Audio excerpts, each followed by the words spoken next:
अस्सलामुअलैकुम। ये रेडियो सदाए हुर्रियत जम्मू कश्मीर है। नसीमा खातून से मुख्य समाचार सुनिए। मोदी की निर्दयता। हरियाणा में प्रतिवाद कर रहे किसानों पर पुलिस का लाठीचार्ज, एक की मृत्यु, बहुत से हताहत। पुलिस लाठीचार्ज के कारण एक व्यक्ति की हत्या से प्रतिवाद कर रहे भारतीय किसानों में क्रोध तथा रोष भड़का। हरियाणा के मुख्यमंत्री तथा बीजेपी नेता मनोहर लाल खट्टर ने किसानों के विरुद्ध पुलिस कार्रवाई का पक्ष लेकर स्थिति को और अधिक भड़का दिया। हरियाणा में प्रतिवाद कर रहे किसानों पर पुलिस कार्रवाई के विरुद्ध प्रतिवाद में पूरे पंजाब में राजमार्ग ब्लॉक कर दिए गए।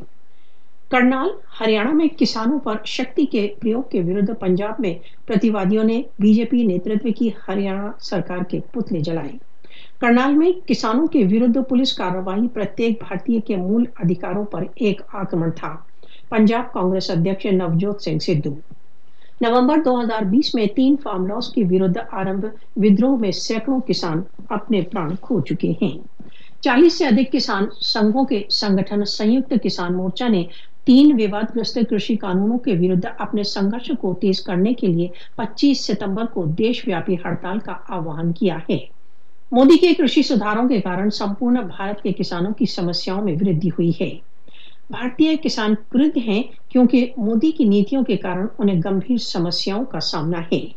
विशेषज्ञों ने मोदी सरकार के नवीन कृषि कानूनों को किसानों के लिए एक डेथ वारंट कहा है। भारतीय किसान मोदी सरकार द्वारा 3 फार्म कानूनों के बहिष्कार तक अपने प्रतिवाद को चालू रखने के प्रति कृत संकल्प।